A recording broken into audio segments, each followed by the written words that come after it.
All right, welcome. We're glad you're here. My name is Eric White. I'm the Adult Services Librarian here at the library. As you may know, our January theme is Colorado 150, Exploring Our Legacy, celebrating the sesquicentennial of our state. Throughout the month, we are holding talks, discussions, and fun events related to Colorado history and maybe a little prehistory. In that vein, in partnership with McDonald Bookshop, we are excited to have Denver author Sarah Hahn Campbell here to share the history of Rocky Mountain National Park landmarks named for women. Uh, these stories are drawn from her local trail guide and history, Her Place on the Map, 18 Women, and the Colorado Wonders named for them. I'll introduce Sarah here in just a second. But before that, I will just mention that the library sees as part of its job bringing in speakers to share their own perspectives for the enrichment of the community. Speakers' perspectives are purely their own. All right, so now I would like to introduce this afternoon's guest. Sarah Hahn Campbell lives in Denver, Colorado, where she teaches high school English.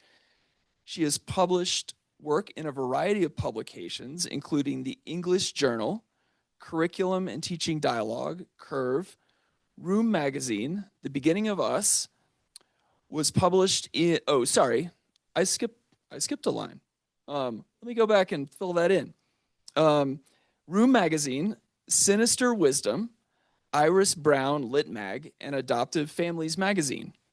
Her novella essay, The Beginning of Us, was published in January 2014 by Riptide, and her collection of essays, Grief Map, came out in June 2017 by Brainmill Press. Her newest book, Her Place on the Map, was released in May 2025 by Wolverine Farm Publishing. Originally from a farm in eastern Iowa, Hahn Campbell holds an MFA in creative writing from Naropa University, 2015, and a doctorate of education in educational studies from the University of Northern Colorado. She is also the eldest daughter of Estes Park photographer Richard Hahn. So before I welcome her, let me get the thing set up here in the Zoom.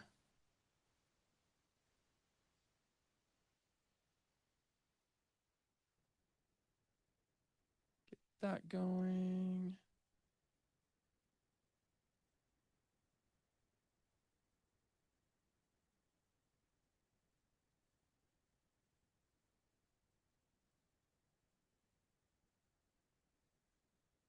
All right, please welcome Sarah Hahn Campbell. Thank you. All right. Thank you for having me here today. It's such a pleasure to come up from Denver always. It's a pleasure to come up from Denver at Estes Park. So thank you for being here and for devoting some of your Sunday afternoon to listening to me. I'm going to try not to move from this podium because the online people need me to stay right here. I also should say that I do teach high school English. I have taught English for 23 years to teenagers, and I always get more nervous to talk to adults. I don't know what that is. My dad is Richard Hahn. You'll see some of his photos in this presentation. He was not feeling well enough to join us today, but his wife, my stepmother Helen, is here in red, and my Aunt Sandy, his sister, is here. My cousin Joanna, and my daughter is home from college, and she is able to come too. So we've got some family representation today. So I'm going to talk a little bit about the process of this book, and then I'm going to read a little bit to you. And if you get interested in reading the rest, wonderful Nicole from McDonald Books will sell you a book or two, and I'm happy to sign them at the end. So just a little bit about who I am. I did grow up on a farm, a hog farm in eastern Iowa. And so I spent my childhood looking at the picture on the left. But while the corn was growing, my dad brought us out here to Estes Park. And we stayed at Anderson's Wonderview. I get to throw in some more local information to this Estes Park presentation. We went to Anderson's Wonderview every summer, and my dad, an Iowa farmer, was really excited about hiking and really excited about exploring the mountains. And he carried in his pocket this book. Anybody else have a Dannon guide in here? And when my publisher published this book, he did not know about the Dannon guide. And I didn't know what size he was going to make this book. Look at this. And my publisher at Wolverine in Fort Collins was really surprised when I started to cry when I saw the size. And I said, that's the same size as the Dannon guide that my dad carried when we hiked in Rocky Mountain National Park. And this is my dad's copy. I actually got a copy, online too, but it's still the same size, and I just wanted to point that out. So my love of Colorado, the fact that my cousins and my aunts and I all live here is because, and my sister, is because my dad really got us excited about Colorado, and that's part of the origin of this book. So Semesters Park Connections. I'm the one in the Triceratops T-shirt because my name is Sarah. I was obsessed with Triceratops. My dad took this picture of me and my sister, and this is my daughter 14 years ago. She's now 18 with my dad. So if you know Richard Hahn, his photography is sold at Alpenglow, which is my stepmother's and my father's store down on Main Street. So a little bit about place names in Colorado before we talk about the actual book. Many places in Colorado and across our whole country are named because of features. So, in Golden, we have Lichen Peak. Why is it named Lichen Peak? Because on the top, there's a lot of lichen, right? Why is Emerald Lake named Emerald Lake here in the national park? Because it's the color of emerald. We've got sort of some familiarity with why we name some places. In Fort Collins, we have Horsetooth Mountain. Why? It's obvious. But the geological surveys of the 19th century, especially the Hayden survey, named many of Colorado's places after people. And a lot of the reason for this is because they weren't trying to honor people. They needed funding for their surveys. And so we've got Pikes Peak. I have to use my cheat sheet here. Pikes Peak, named for Zebulon Pike, general and an explorer. We've got Mount Elbert, named for Samuel Hitt Elbert, territorial governor. We've got Grays and Torreys, named for Asa Gray and John Torrey, who are botanists. Long's Peak, of course, named for Stephen Long, military explorer. Mount Meeker, named for Nathan Meeker, newspaper editor and pioneer. And Mills Lake, named for Enos Mills, your own homesteader and conservationist. What do all of these places have in common, everyone? All men. Okay. Very true. Yes, they're all white men. And it's easy to figure out who they were because when you Google these places, you easily find who the men were because we look up their last names and we find them. But who was Lady Washington? Who was Agnes? Who was Rosalie? It's a little harder. And here's why. In the United States Geological Survey, the naming convention, and it's been messed with just a little bit, but traditionally the naming convention is that if something is named for a man, such as the composer Gustav Mahler at Cameron Pass, we use their last name. So we have Mount Mahler. Named for a woman, like Lake Agnes is, it's the first name of the woman. Or a nickname and the word lady. That's the convention. And every single one of these talks I give, somebody in question and answer raises their hand and says, I know of a place that's named, yes, there are exceptions, but mostly it is this convention. So we have in the national park, we've got Mount Lady Washington using that lady and a nickname, and we've got Longs named for Stephen Long with his last name, which makes it very hard to figure out who these women were. Who was Molly? Who was Helene? Who was Belle? Who was Dorothy? Over time, we start to forget who these women were. So in 2014, my cousins and I, Joanna's in the room, and my cousin Anthony, the three of us decided to hike Longs Peak. We all, in our family, the tradition my dad started, which was that we would start hiking our first 14er when we were 14. So we had all hiked Longs Peak when we were 14, each of us was 14, and just accidentally in 2014, we decided to hike it again. We learned as adults, Longs Peak is much scarier than it was when we were 14. And after we hiked Long's Peak, the Flatirons Literary Review, which is no longer, but it was an online journal in Boulder, they commissioned me to write an article about women who had climbed Long's Peak. And I said, of course, I would do it because I already knew all the answers. Okay, so here's the answer I thought. I thought Isabella Bird was the first woman who had ever climbed Long's Peak. So I thought I would be writing an essay about Isabella Bird. But and everybody knows who Isabella Bird is. I don't have to explain in this room. In my research into Isabella Bird, I learned that when she got to the boulder field with Mountain Jim, this is not a photograph, it's an artistic representation of them. When Mountain Jim and Isabella Bird and their party got to the boulder field, she found a pair of women's overshoes. And I thought, what? Why were there a pair of women's overshoes there? And so in my research, I found that the woman who had left the overshoes was this woman, whose name was Anna Dickinson. And then I looked more into it, and I found that even Anna Dickinson wasn't the first woman who climbed Long's Peak. Although in that research, I also found that when she climbed Long's Peak, she wore pants, which was the most scandalous possible thing. Boulder, Longmont, and Loveland covered it in their newspapers at the time. They were scandalized that she had worn pants of Long's Peak, but she wasn't even the first. The first was actually Addie Alexander from Greeley and Jane Bartlett, and I can find nothing more about them. But those two local women were the first women to summit Long's Peak. Of course, we might have had Arapaho, Cheyenne, or Ute women who summited Long's Peak, but these were the first recorded women. So in all of this discovery, I thought, why do I not know all of this? I have never heard these stories. I've never heard of Anna Dickinson. And then I started looking at the maps, because I love to look at maps. My dad taught me to do that.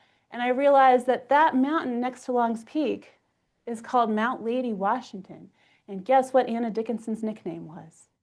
Lady Washington, because she summited Mount Washington in New Hampshire 28 times.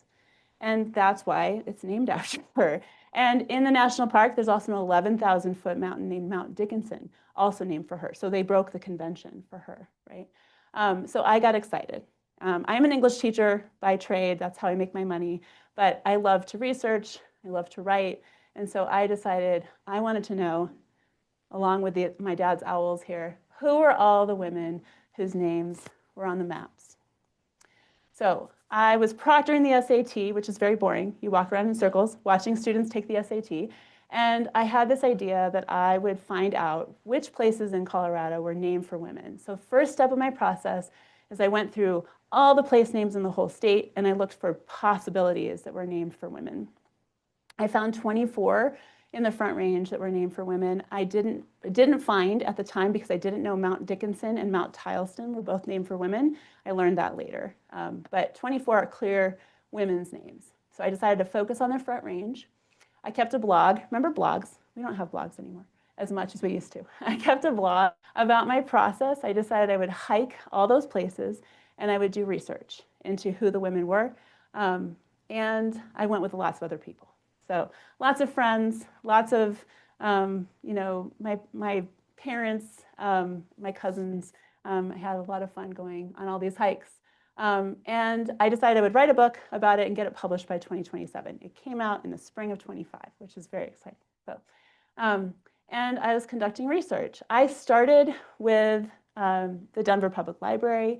The fourth floor of the Denver Public Library, if you've never been, is an archives floor. Anyone can go up there and say they're doing research and tell the librarian at the counter what you're doing research onto. They give you a box of the materials and white gloves, and you're in a glass room where the librarian does watch you very carefully. And I looked through artifacts, letters, all kinds of really wonderful things. I went to mining museums. I contacted people. I found family members who were willing to talk to me. It was a really, really wonderful, fun process. And I'll talk more about it as I read some excerpts. Just a word about research. I have a doctorate in research. I teach college research to my high school students every spring semester. And I talk to them about how it should feel like falling down the rabbit hole.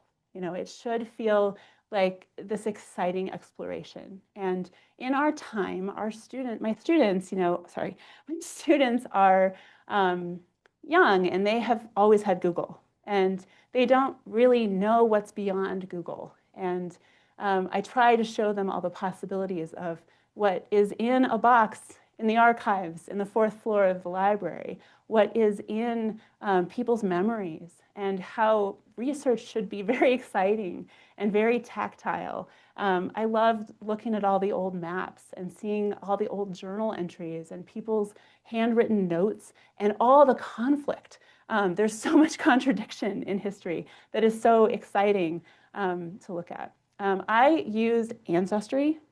Who has had a little bit of experience using Ancestry? Bizarrely, I created an ancestry tree for the people I was trying to look into, and I traced family members that way. That's how I found out who Lake Isabella was named for. So it's been a fun process. I think it's important to keep research human, and that's one of the things I tell my students, that this is my sister, my mom, and I on the top of Mount Ida. My grandmother, my mom's mother, was named Ida, so we hiked it in honor of her. I never figured out who Ida was, and I'll tell you a little bit more about that. That's the one mystery I didn't solve in this book.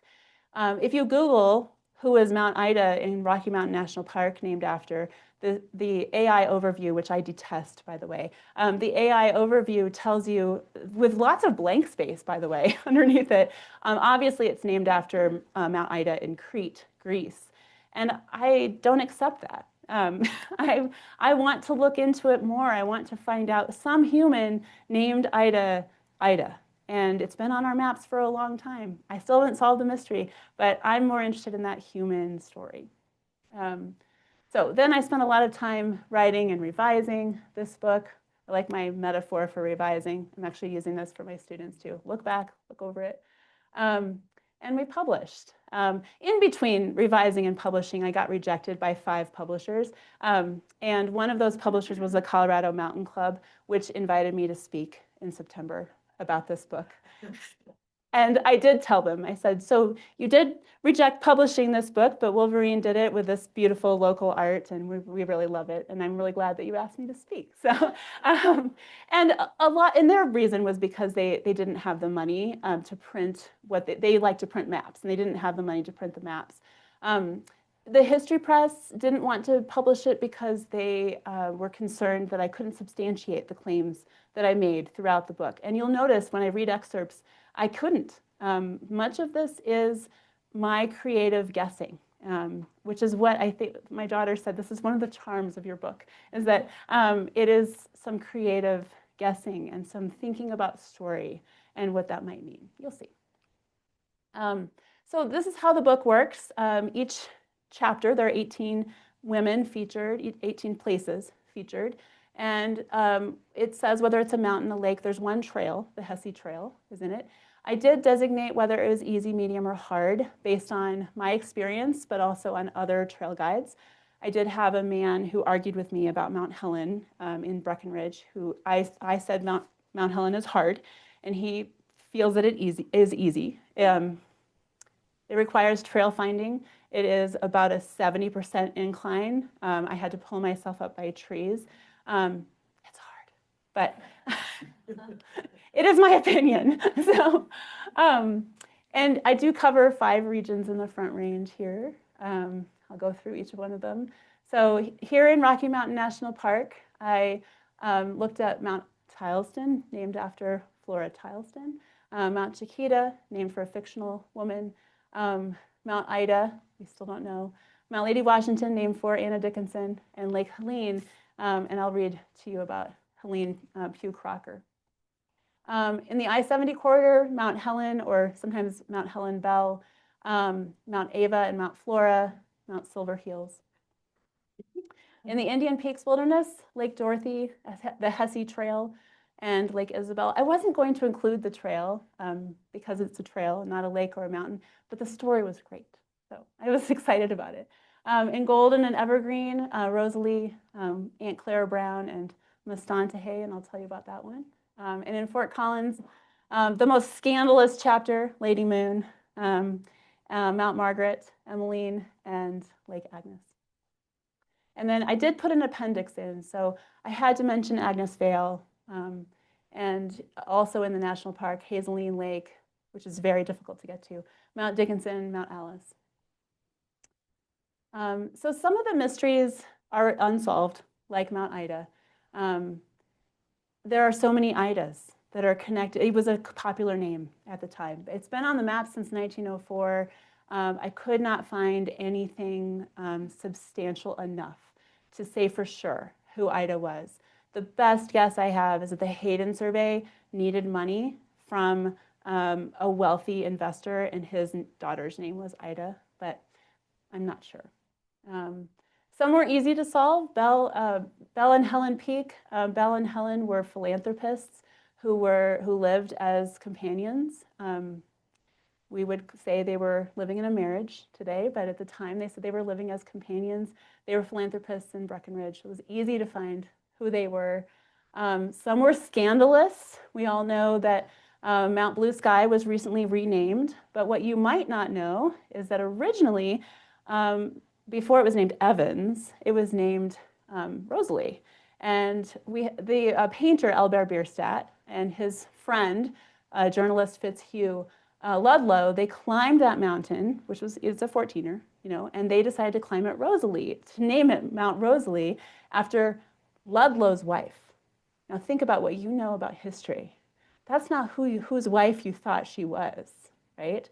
She was Ludlow's wife. And 3 years later, she left the journalist for Bierstadt. So people will say, oh yeah, it was Rosalie, Albert Bierstadt's wife. Well, no, not at the time, not when they named it Rosalie.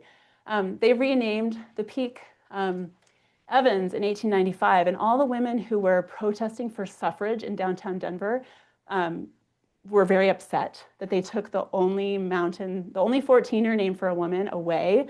It felt like another grievance, and so they gave the 13er, unnamed 13er, Rosalie Peak. So a little bit of scandal involved. And now Mount Blue Sky is named Mount Blue Sky, and Rosalie Peak is beside it. Some stories I had never heard. They've barely been told. Mount Aunt Clara Brown Hill is in Golden and named after a woman who was freed from slavery. It was not named until 2012 when Colorado decided to take all the N-word names off of places. And other stories are new. When I started this book, when I started this project, there was a mountain in Evergreen, and I won't say the word out loud because it is actually just as bad as the N-word, but it was named SQ Peak. Sorry. And I submitted, any citizen, by the way, can submit a name change recommendation to the U.S. Board of Geographical Names. And so I submitted that no place should be named that expletive. And it was promptly rejected. And they said, Clear Creek County said it was too expensive to change the name.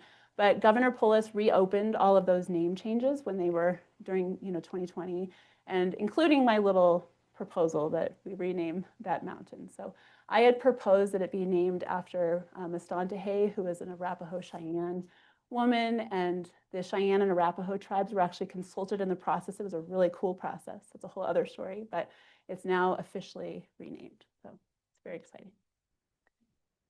I've had to make some corrections. I'll probably read to you about this one because I think it's a fun story.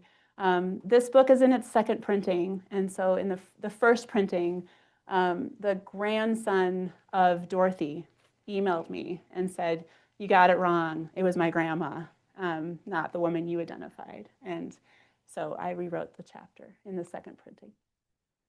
And I still had one hike to complete, but I've now done all the hikes. My cousins and I did Silver Heels this last summer after my cousin Anthony, who is he's the one in the white t-shirt, the Don't Mess with Texas t-shirt. He is a Southwest flight attendant, and he was reading my book on the plane. And when he landed, he emailed me and said, or texted me and said, why haven't you hiked Silver Heels? It's the only mountain you haven't hiked. And he made sure that he was in town so we could hike it together. So that's the story of the book. And I wanted to read just a few excerpts if everybody is still with me here, and we can field questions. So because of the fun story of being corrected, I like to find out more about history. I wanted to read to you about Lake Dorothy. Who's been to Lake Dorothy? Up at the, yeah, I hiked there with my cousin Joanna. Um, so I sort of listed where I got my information. I know this is a very blurry photo, but this is a family photo that Bennett Smith gave me of his grandmother, Dorothy. This is on the search for Dorothy. And I have to wear reading glasses now. Just a quarter of a mile south of Arapahoe Pass, at the cradled base of the jagged Mount Neva, is a small lake shaped somewhat like a heart, Lake Dorothy. The gorgeous 3.7 miles of trail from the 4th of July trailhead reveal nothing at all about this little lake. The engraved wooden signs point to Diamond Lake, to Arapahoe Glacier, to Arapahoe Pass, to Caribou Pass, but never to Lake Dorothy. It is as if this little lake, relatively easy to reach, is a secret.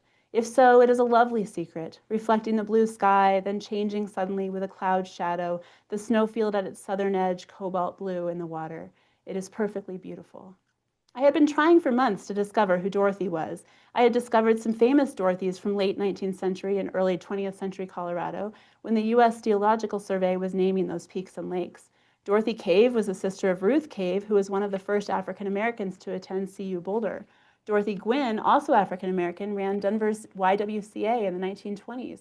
Dorothy Starbuck was an accomplished and brave World War II nurse, and Dorothy Woodruff was a pioneering schoolteacher. Dorothy Teague Schwartz became the 6th woman to climb all of Colorado's 14ers in 1949. Dorothy Hughes ran for mayor of Nederland in 1976. Finally, the naturalist Ellsworth Bethel, who proposed the names of the Indian peaks in 1914, married a woman named Dorothy. After a hike to Lake Dorothy, my cousin Joanna and I stopped at the Nederland Visitor Center on our drive back to Denver. There, a thin, pale man named John shrugged his shoulders at me. No idea. Dorothy? Anyone know who Dorothy was? No one did. When I called the Nederland Mining Museum, the response was the same. No one had any idea. Ellsworth Bethel's wife seemed the best possibility, but I worried that since the name Dorothy was not documented officially in the Geographical Names Information System until 1978, I was wrong. I was wrong. A reader of the first printing of this book took the time to email me the correction. Bennett Smith wrote, "May be disappointing to know it's not great women except to their families. Lake Dorothy is named after my grandmother, Dorothy Kent Wheeler. Lake Beth at Wheeler Basin is named after her cousin Beth. They were nieces of Herbert Wheeler, who was supervisor of a number of western parks, including Roosevelt Forest. He oversaw surveying, mapping, and naming of spots across much of the area. There, Dorothy was born in Milton, Wisconsin in 1897 to John Robinson Wheeler and Ida Lillian Rood Wheeler, another Ida to add to the Mount Ida possibilities. When Dorothy was 4 years old, her parents moved west to Boulder to join the church community that her grandfather, Reverend Samuel Robinson Wheeler, had begun there as the first minister and organizer of the Boulder Seventh-day Baptist Church. Dorothy's grandfather was a force. As an illiterate teenage English immigrant hired out to work on a farm in Shiloh, New Jersey, he converted to the church and then proceeded to convert his parents, gain an education, and devote his life to the ministry with his wife, Sophia. He spent only a decade in Boulder at the new church, from 1893 to 1903, but his 4 adult children moved west with their families to join their parents and youngest sister in the growing pioneer faith community. It's possible that Uncle Herbert Wheeler of the U.S. Forest Service named the lakes, but it's also possible it was Uncle Alfred T. Wheeler, father of Dorothy's cousins Beth and Oletha, caretaker of the Boulder watershed. The Sabbath Recorder reported that Alfred was a great lover of the mountains and often expressed the hope that he could extract wealth from them that could be used for the church and the Lord's work in the world. To this end, he obtained 80 acres in what is now known as the Wheeler Basin, just past Lake Dorothy over Arapahoe Pass. As children, his daughters, and likely Dorothy, spent quite a bit of time up there. However, the only name that endures on the maps is Dorothy's. Oletha's and Beth's did not make it into the official record. As a young adult, Dorothy returned to Wisconsin to attend the private Milton College, which was affiliated with the Seventh-day Baptist Church. She met her husband, David William Smith, Sr., in Milton. They married in 1921 and moved to Dallas, where Dorothy, according to the Sabbath Recorder, retained her membership in the Boulder Church, but worked with a friend of the church of another faith in Dallas until illness forbade. Dorothy and David had one son, David William Smith, Jr., Bennett's father. Bennett told me his great-grandmother, Ida Lillian, built our cabin in Eldora about when John passed away. Bennett remembers learning that when his dad was growing up in Dallas, he would travel out to Boulder to summer with his grandmother Lillian. Bennett heard she made him camp outside. The cabin's guest book starts in 1935 with lots of references to hikes and outings over the years. Bennett's grandmother Dorothy left Colorado for college in Milton before the cabin was built, but she and Granddad would be up and back to drop my dad at the cabin for summers after they were in Dallas. On some of those trips, maybe Dorothy ventured up to her namesake lake. I found a black and white photograph on Ancestry that shows Dorothy as a baby with her parents, John and Ida. The photograph is grainy, but the baby looks happy sitting on her father's lap in her white dress, her mother lifting one of her hands. Another photograph shows Dorothy in a graduation cap and gown. Another shows an older Dorothy balancing beside a stream that could be in Colorado. Another shows an even older Dorothy at the Texas Fair. A high-altitude lake in Colorado is named for Dorothy Kent Wheeler, but neither the maps nor the photographs can reveal the fullness of her life. The church her grandfather founded at 12th and Arapahoe in Boulder was long ago torn down and replaced by a gas station. But thanks to Bennett Smith, any person who hikes up to sit beside the serene Lake Dorothy will now think a while about his grandmother Dorothy, a woman who was a great woman to her family and who once spent time in that place.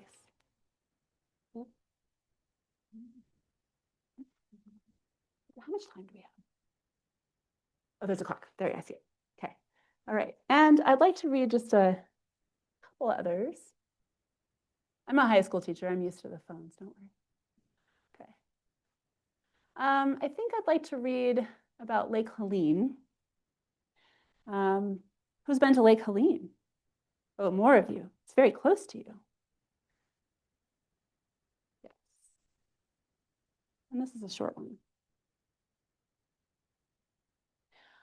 On the search for Helene.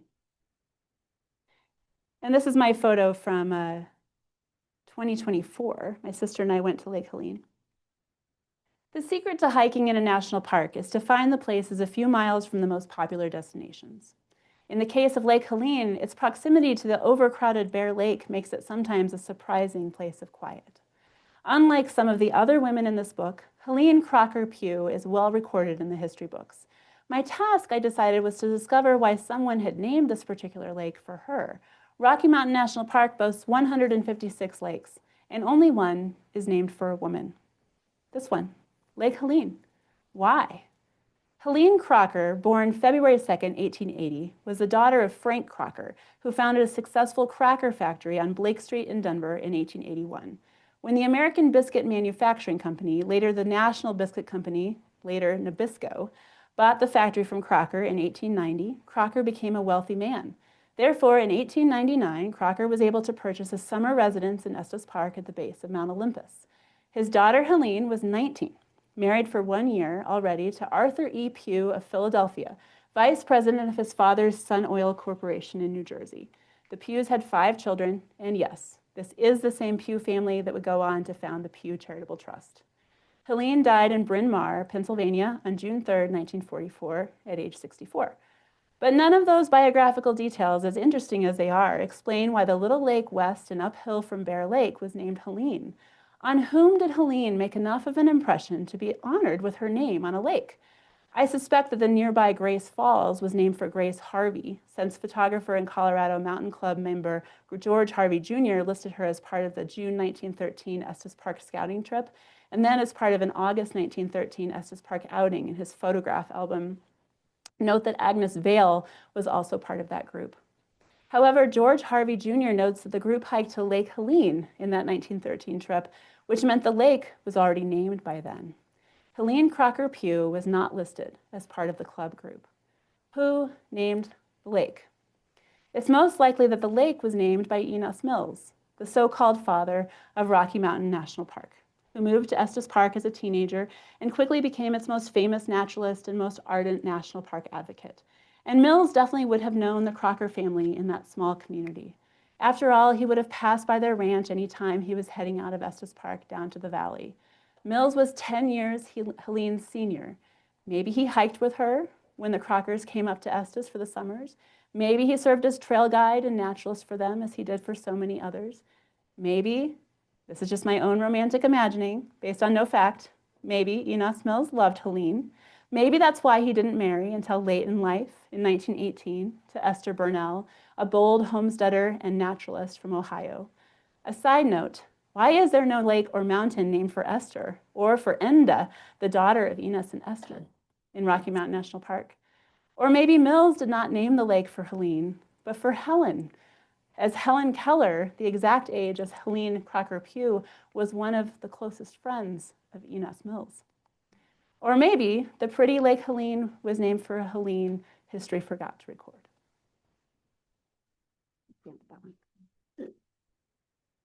And I think we'll have time for 2 more excerpts. I do want to read this one because you all know about Chiquita.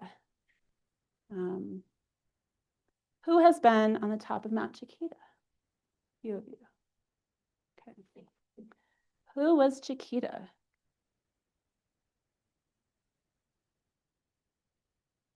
I hesitated to include Mount Chiquita in this book, but the reference is interesting, if problematic, and the hike is glorious. I first hiked Chiquita from the Chapin Pass trailhead on Old Fall River Road when I was a teenager. It is a moderate 5-mile round-trip hike to the summit, with the option to zip over to Mount Chapin on the way and to add Ypsilon Mountain out of the sheer joy of being up in the Alpine with stunning views in all directions.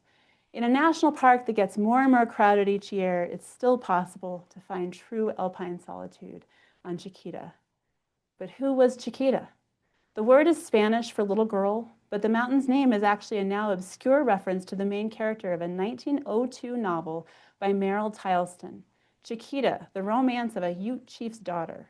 In the book, which is less than masterfully written, a New Englander named Jack travels away from the repressive culture and Christian religion of the East Coast to Colorado, where he finds freedom in the wildness of nature. In his adventures, he sees this freedom reflected most in the Ute religion, particularly in an Uncompahgre Ute chief's daughter named Chiquita. Jack becomes good friends with Chiquita and pledges to help her receive a nursing education in the East so she can help her people.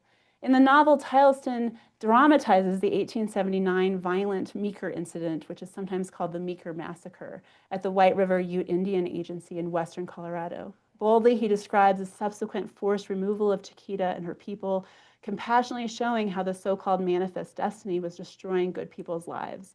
With the help of Jack and his wife Hazel, Chiquita survives, but she converts to Christianity and adopts white ways in order to earn her nursing degree at a college in the East.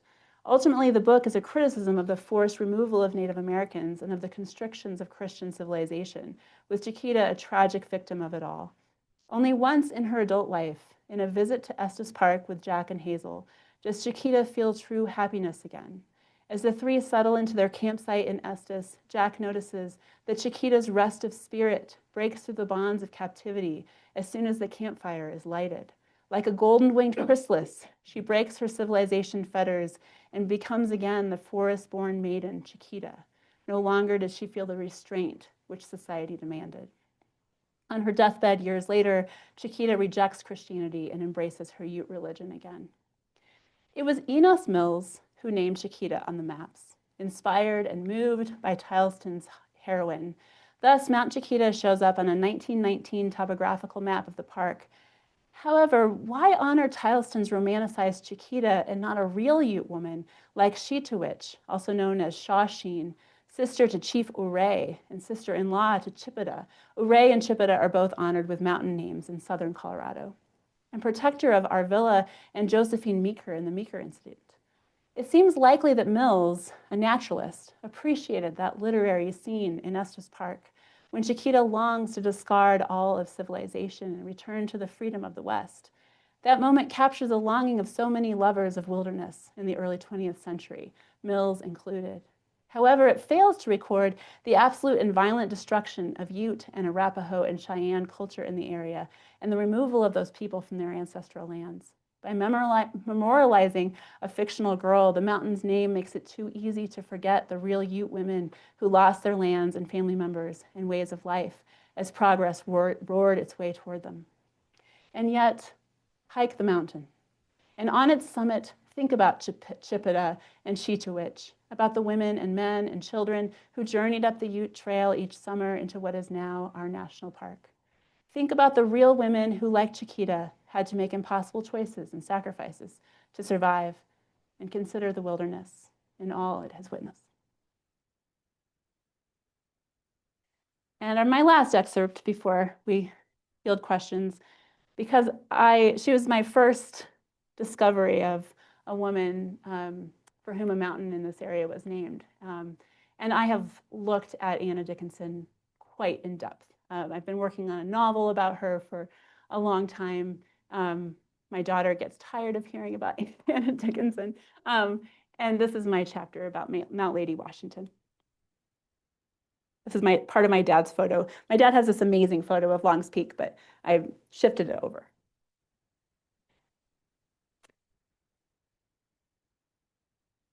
On the search for Lady Washington. By now, I know Anna Elizabeth Dickinson so well as if I knew her personally. But when I discovered her name in 2014, I had never heard of her. At the time, I was writing an essay about climbing Long's Peak, and I wanted to know more about the first woman who had summited Colorado's most famous 14er. I thought that woman was Isabella Bird, the English adventurer who stepped onto the summit in early October of 1873 and went on to write A Lady's Life in the Rocky Mountains, still available in almost every Colorado bookstore.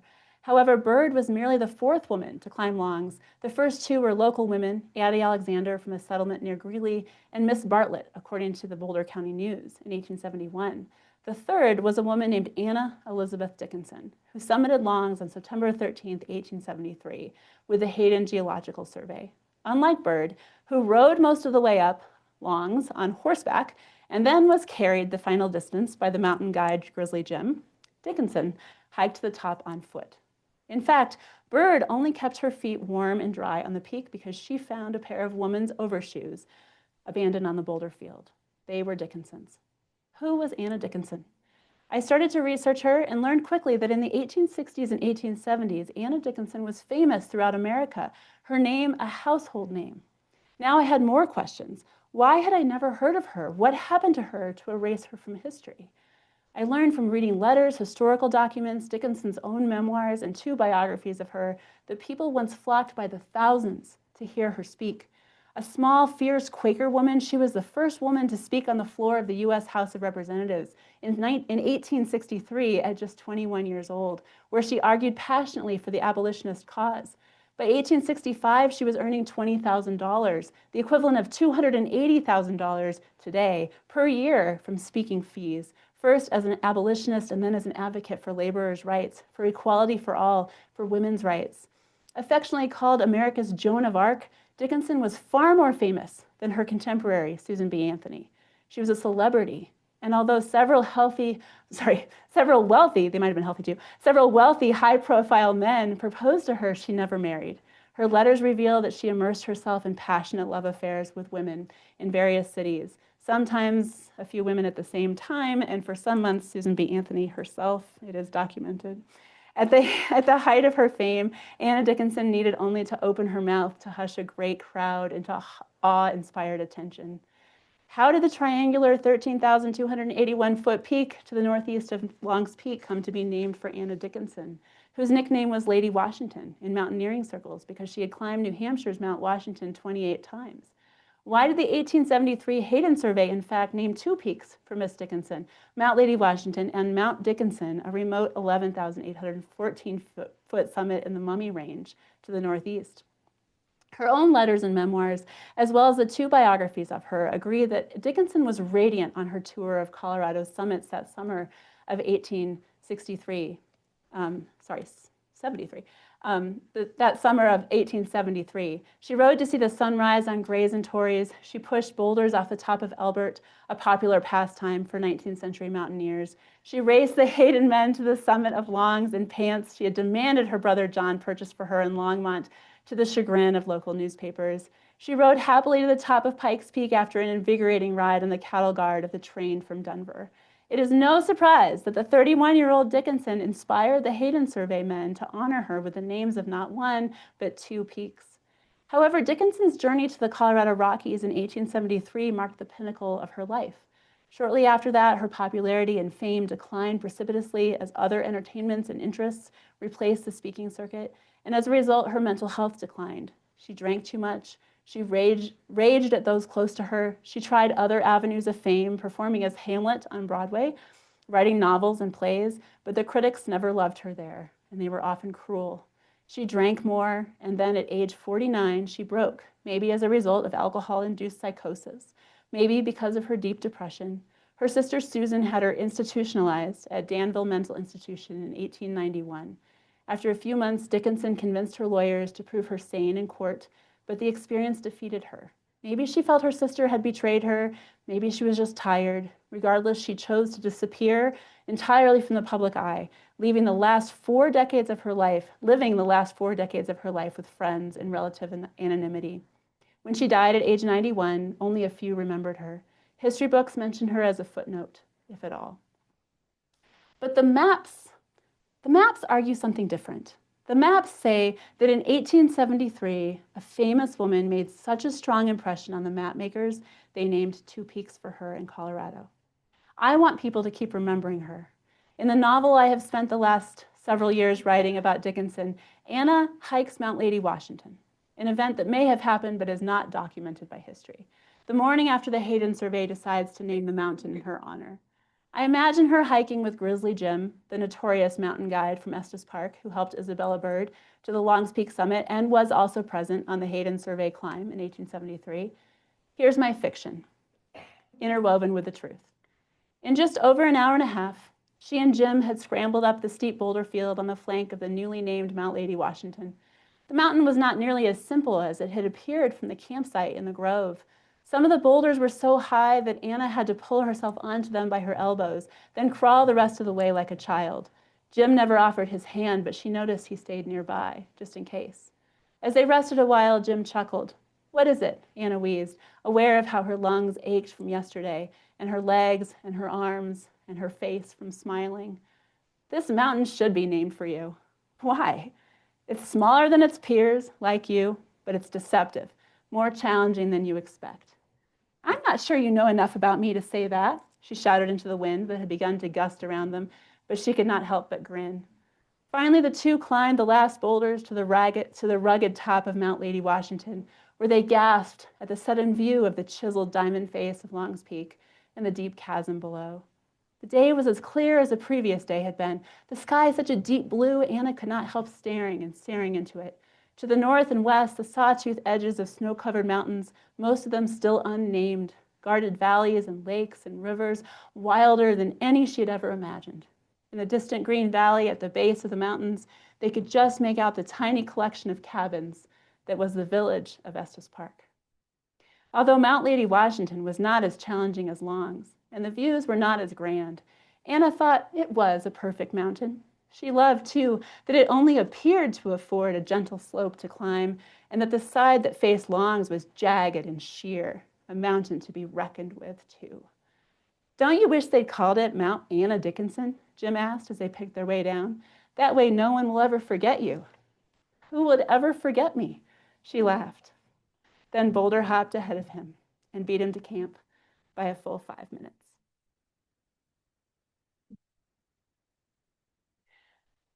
I learned writing this book that discovering who these women were matters. And I hope you enjoyed hearing about some of them. And I'll turn it over to questions. All right. Let's do some Q&A. Let's see, I'll call on our in-person attendees and alternate with our online audience. For our in-person friends, please wait for me to get to you with the mic before saying your question. Otherwise, we might need to repeat it. And the mic works best when it's kind of up here close. And then online friends, as a reminder, you can put your questions in the chat and I will get to those. So who's got a question? I'm really curious as to how you found out that Addie Alexander was the first woman, and I'm originally from Greeley, so that kind of piqued my interest. Yeah. And did you find that in a couple different places that she was the first one? Yes, it was in 2 different local newspapers, but that's it. They were just little blurbs in the Greeley newspaper and in the Boulder newspaper at the time. Yep. And that was it. It was just a little blurb, and it was notable because they were women, I'm assuming. The first man was in 1869, and I think I might be wrong about that, but it was before that, obviously. So it was notable because they were women. But I've tried to find more because I've had two other Greeley people who've asked that question, and I can't find more about them. Denver archive? Yep. Nope, in Denver.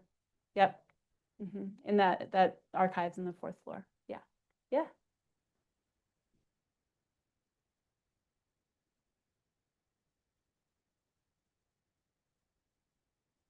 Thanks very much. You'll be pleased to know that the library here already has a copy of your book that my wife checked out yesterday, and I read it last evening. Great. I'm glad. What made you decide not to include waterfalls like Augusta? Yeah, I know. I thought about that. When I was making my initial list that day I was proctoring the SAT, I decided to start just with mountains and lakes because my original idea was to do the whole state. And then when I started hiking the places and I realized how long it was going to take just to do the hikes and then actually investigate, I thought it would be a little bit easier to figure out who these women were than it was. And that was part of the process. So I did limit. I also didn't include mines, which tend to have women's names on them in Colorado. So I had to filter it somehow. The Hesse Trail was a special edition. So it was supposed to be just mountains and lakes.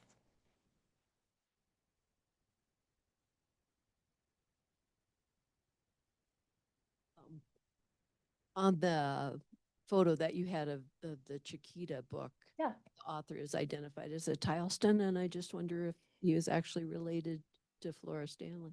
I have used Ancestry to try to answer that question because I also am wondering, because Flora's last name was Tileston as well, and or her maiden name, and I can't find a connection between them. But it does seem like not a common name, so it seems likely that they were connected in some way. But his book was published before the Stanleys came out here, so I can't find, if anyone finds any, this is a working history project here. So when we go into the third printing, I'm happy to add anything that people find. So no one's found anything new yet. But if you find any connection between Flora Stanley and Merle Tileston, that would be great.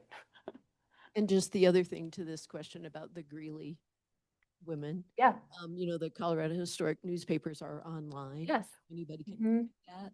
Yes, You can look in lots of different ways if Yes. you have a targeted thing to look at. So I that's actually, another way to find that out. absolutely. And I actually I asked the librarians in the archives to search for me in the newspapers with their additional search tools, and we just couldn't find more about them. That might have been the only thing they did that was newspaper worthy, but I've tried other avenues because it's so interesting to think about, what was interesting to them about.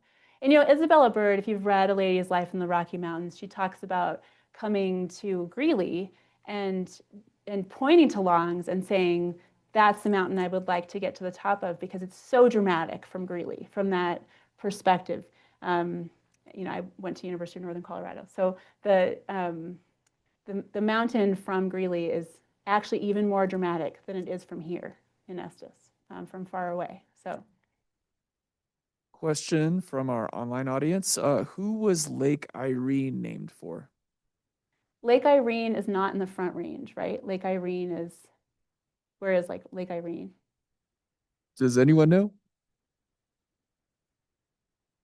Oh, the western side of Trail Ridge Road, right? I didn't put Lake Irene on there because it wasn't on my original list. Yes, so I don't know, but I need to add it to the third printing clearly. Yes. Any other questions? Can you talk just a little bit about how you found a publisher after Yeah. you had your rejections and like what kind of print run you do? Just basic nerd questions. Yes, I like nerd questions. When I became an English major in college and my dad said, I think a chemistry major was a better choice, I really wanted to become a writer, and I learned that I couldn't quite make a living from that. So that's why I became a teacher. But I have some publishing knowledge because I have still worked on trying to become a writer. And so I already had I had 2 books published already before this one. So I knew about how to query publishers and which means just sending out an email begging for, for them to publish your book. But the other two were different genres. The other two were essays, and this one was more history. So I tried publishers that do history texts. And Colorado Mountain Club, they do trail guides as well. And it just didn't fit any of those 5 places. And all 5, I actually used to have the slides up in this presentation. All 5 of the places that rejected me said they wanted a copy of the book when it was published, which is a funny way to get rejected. Yeah, we don't want to do it, but we would like it. We would like to read it. So I was going to give up, and my sister lives in Fort Collins, and she knew about Wolverine. And she said, this little publisher in Fort Collins is really sweet, and you should try. And they just do 2 or 3 books a year. And he wrote back in a day and said, yes, we want that book. So it was fun. And the cover and the back, the artist is a Fort Collins artist. She went up to Lake Isabel, if you recognize Lake Isabel, and she painted Lake Isabel. So this is an original watercolor painting. And then Lake Agnes is on the back. The Zimmermans, do they still have a place here, Helen? The Zimmermans? No, but the Scott Zimmerman is my dad's friend, and he is unfortunately passed, but they used to have a place up here, and they live in Denver. But I didn't know who Agnes was, and my dad said, well, I think that, it's the same last name, Zimmerman. You should find out. And they had this treasure trove of family documents. I was able to, there were recordings and all kinds of things, but that was a really fun one. But this is Lake Agnes, where she went up and painted that. So that's the nerdy story of publishing. And we've sold the first printing, which was exciting and I think surprising to both of us, and then went into the second printing. So it is fun. And there are free postcards if you would like a stack of postcards to pass out to other people. That's fine. Any other questions people have? Yeah, does anyone on this side of the room have a question?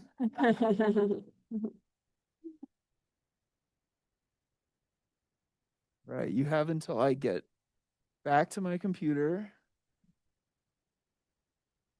We'll check with our online folks one more time. All right, I think that's it for questions. Let's give Sarah a hand. Oh, thank you. Thank you, everyone.